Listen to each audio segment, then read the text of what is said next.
We want to make sure the students have a good experience along with the certainty for the parents.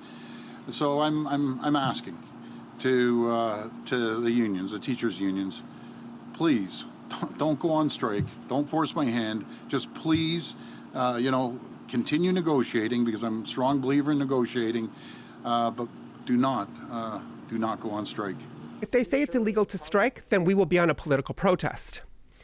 We will withdraw our labor, and we will fight back against this attempt to remove our members' rights and to institute a collective agreement. They are such bullies, and the only way to stand up to a bully is to unite. Yes, they should not be using the notwithstanding clause ever in any situation. They should be at the bargaining table trying to get us a fair deal. Using the notwithstanding clause to suspend workers' rights is wrong. I know that collective bargaining negotiations are sometimes difficult, but it has to happen. It has to be done in a respectful, thoughtful way at the bargaining table. Cupie, that's the plant-eating dinosaur, right? Yeah, they're far right. Oh, what does far right mean, sir? All, but turn the map upside down, and which way is up? Hi, sir. I'm just trying to make sense of your side. Oh, really? You don't talk to fascists? David Menzies for Rebel News here at Queen's Park in Toronto. Well, can you believe it? More than 50,000 education workers with the Canadian Union of Public Employees are off the job as of today. What is it this time, you say? Well, they're protesting against anti-strike legislation invoked by the Doug Ford PCs. You see, on Thursday, the province passed legislation that imposes a contract on education workers, banning them from striking by using the notwithstanding clause. And this allows the legislature to override portions of the charter for a 5-year term, and the rank and file are not happy about that. And what do these educational workers want? Most of them are custodial staff and secretaries. Well, if you can believe it, CUPE went to the bargaining table demanding an 11% wage increase per year. Later, they brought the demand down to 6%. But that's a non-starter for the government, folks, because the PCs are willing to give a 2.5% increase each year for 4 years. Now, I suspect there'll be a lot of CUPE propaganda at play here. For example, they keep talking about workers making an average of $39,000 a year. What they're not telling you is that $39,000 figure, that is for part-time workers, and they fail to mention the gold-plated benefits and, of course, their lucrative pension plan. In any event, many believe this is a political win for the provincial government.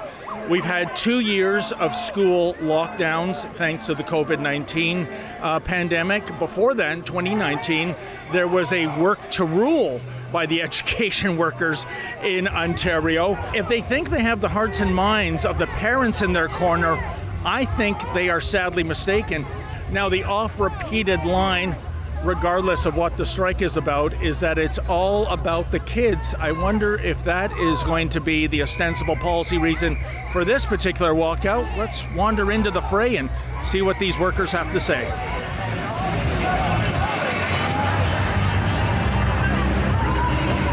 What do you make of the Doug Ford PCs invoking the notwithstanding clause to make this an illegal strike?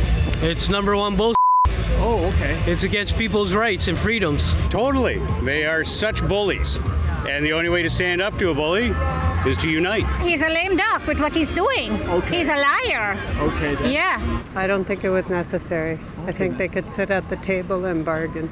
Oh, big time. They didn't have to. It could have went to mediation. Yes, they should not be using the notwithstanding clause ever in any situation. They should be at the bargaining table trying to get us a fair deal. We're all in it together, you see? Oh, okay. Otherwise, we could go the way of the dinosaurs, we unions. And CUPE, that's the plant-eating dinosaur, right? Yeah, they're far right.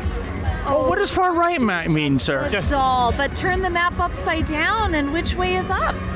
Okay, just letting you know. There's been an intervention by Mr. Dress-Up.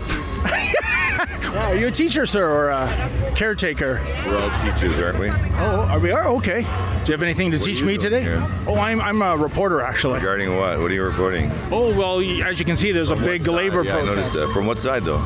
Well, I'm just asking people if they think that if it's overreach by the Doug Ford PCs to invoke the notwithstanding clause. And your stand is what? Well, I think it's irrelevant right now. You guys are taking up the public street protesting. Us guys. All right. Well, okay. I get your point. All right. Did I trigger you or? Okay. Okay then. Peace out. Why would you equate them to crap? Do you know what this is all about? Have you read the news? I have indeed, sir, yes. It says Rebel News on there. Yes. I'd expect you to be on top of the news. Do you know what's so CUPE is a union in Ontario. Mm-hmm. You familiar with them? I am. They often go on strike. So you can tell me what they're doing.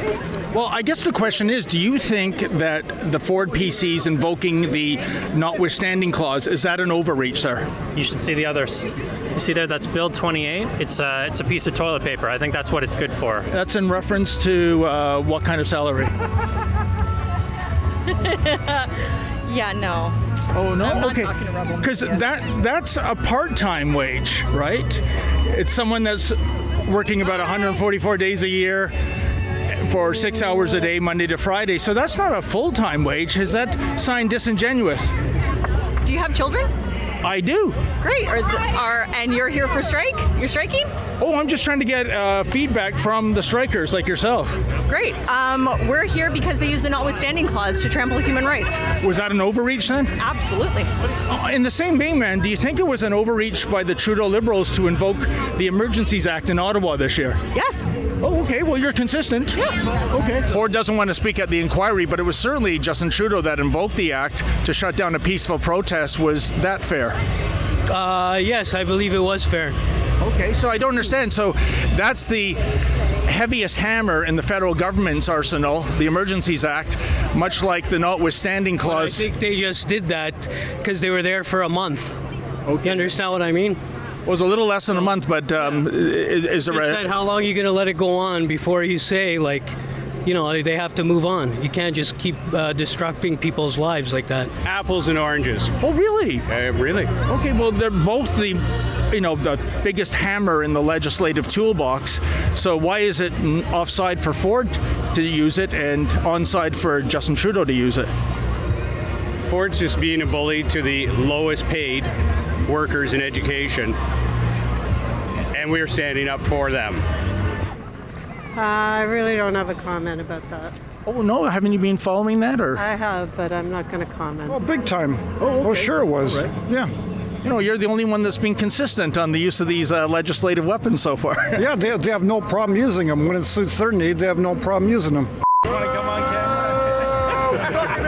Hi, sir. I'm just trying to make sense of your side. Oh, really? You don't talk to fascists? Who would the fascists be here? You, Rebel News. We're fascists. That's very profound, sir. Well, as you can see, folks, the education workers are marching around Queen's Park Crescent. Might be the most amount of exercise they've had in 5 years. But we're not loved here. I can tell when someone is delivering an F-bomb to the Menzoid. Parents are asking, when are we going to have an uninterrupted school year? We've had 2 years of COVID lockdowns. 2019, work to rule by the education workers. When does it end? Well, whenever Ford and Lecce want to end it and say, come to the table and negotiate. They don't even want to come to the table and negotiate. Well, we haven't got anything to do with COVID. That's just something that happened around the world, so. But you could have had classes in class. I mean, now. We were in there working. Yeah. Okay. So that wasn't our choice not to have students in. We went in and we risked our health. Well, that depends with the people in power in Queen's Park.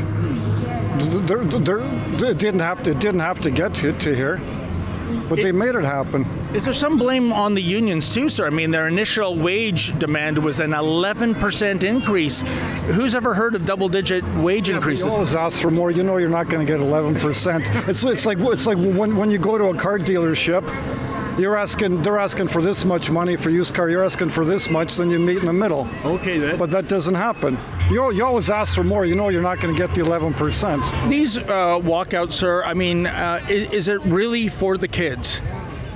Well, it's for the kids. It's also for their parents, a lot of whom don't earn enough money to stay in the city. So I think it's for everyone. I think it's for the kids. I think it's for their parents who are being underpaid to work in education.